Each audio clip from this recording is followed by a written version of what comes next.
Assalamualaikum warahmatullahi wabarakatuh. Perkenalkan, nama saya Sela Puspita Dewi dengan nomor induk mahasiswa 859691318. Saya berasal dari UPBJJ Bandar Lampung, Pokja Pitu, Fakultas Perguruan dan Ilmu Pendidikan, jurusan Pendidikan Guru Sekolah Dasar. Pada hari ini, hari Sabtu tanggal 30 Mei 2026, saya akan melaksanakan tugas mata kuliah PDGK 4107 Praktikum IPA di SD pada modul 7 tentang optik dengan judul praktikum sifat cahaya, yaitu pada percobaan pemantulan cahaya dan percobaan pembiasaan cahaya. Selamat menyaksikan.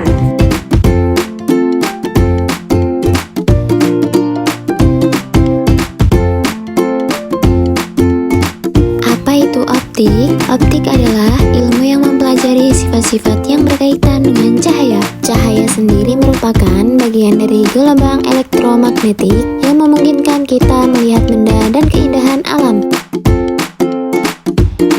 Yang pertama, percobaan pemantulan cahaya. Tujuan percobaan yaitu: yang pertama, menjelaskan sifat-sifat cahaya; yang kedua, menjelaskan sifat-sifat bayangan yang dihasilkan oleh cermin; yang ketiga, menjelaskan sifat-sifat bayangan yang dihasilkan oleh lensa; yang keempat, menentukan fokus cermin cekung; dan yang terakhir, menentukan fokus lensa cembung. Yang pertama, percobaan pemantulan cahaya pada cermin datar. Susunlah lampu senter dan celah cahaya di depan cermin datar. Kemudian nyalakan lampu senter dan amati dengan baik jalannya berkas cahaya pada saat sebelum dan sesudah mengenai cermin datar. Gambarlah jalannya berkas sinar sehingga tampak sudut datang dan sudut pantulnya. Kemudian ukurlah besar sudut datang dan sudut pantul tersebut menggunakan busur derajat.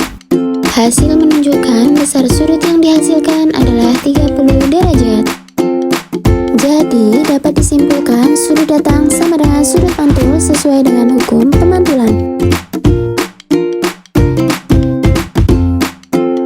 Yang kedua, percobaan pemantulan cahaya pada cermin cembung. Susunlah alat seperti contoh tersebut.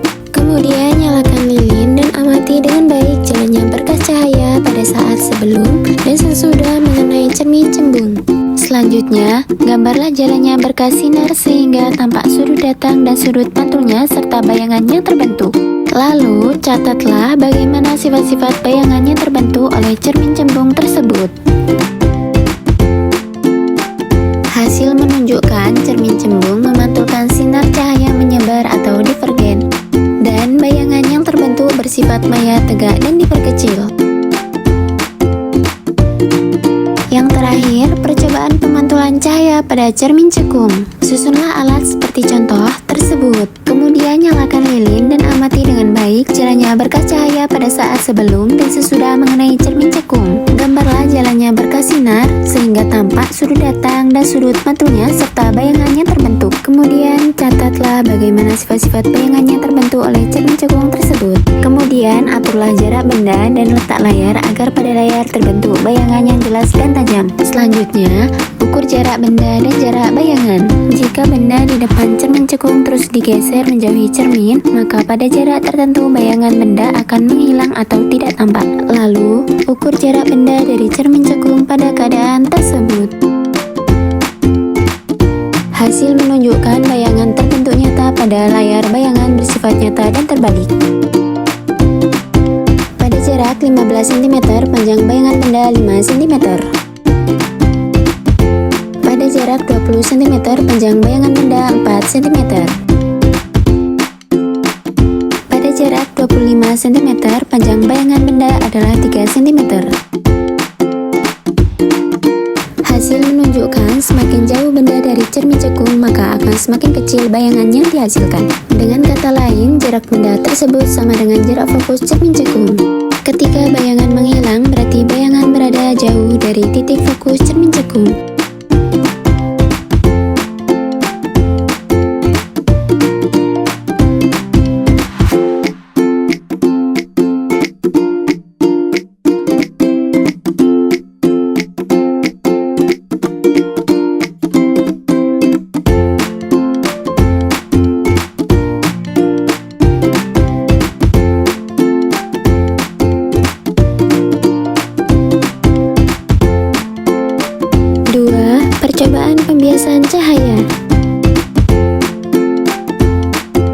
Dan bahan yang saya gunakan pada percobaan kali ini yaitu lampu senter, selanjutnya celah cahaya, balok kaca atau gelas, kertas putih, busur derajat, lensa cembung, lensa cekung atau sendok stainless, kemudian layar atau tabir kertas, selanjutnya lilin, dan yang terakhir penggaris.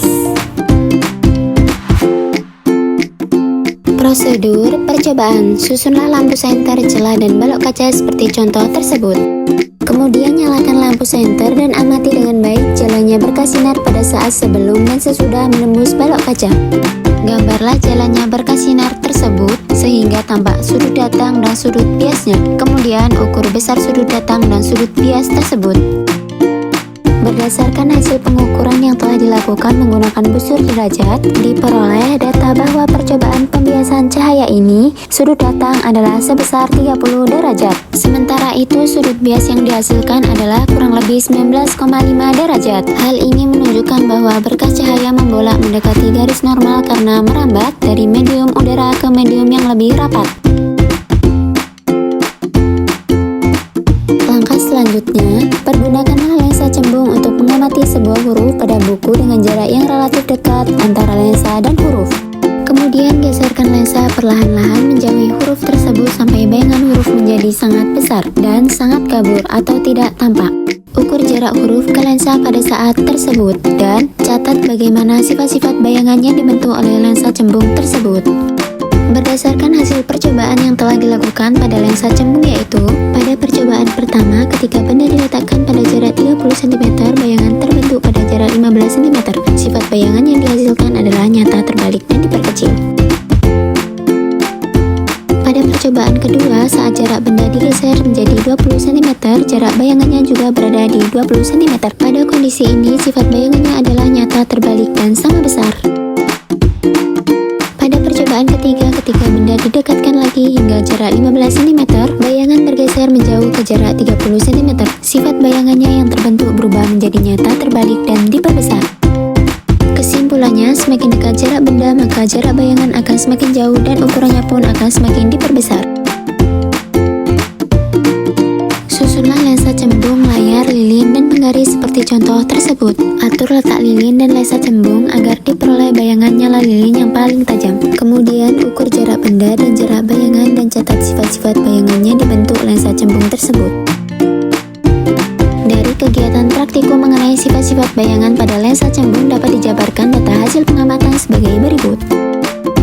Pada pengamatan 1, jarak benda sejauh 10 cm menghasilkan jarak bayangan 30 cm dengan sifat bayangan nyata, terbalik, dan diperbesar. Pada pengamatan 2, jarak benda sejauh 15 cm menghasilkan jarak bayangan 22,5 cm dengan sifat bayangan nyata, terbalik, dan diperbesar.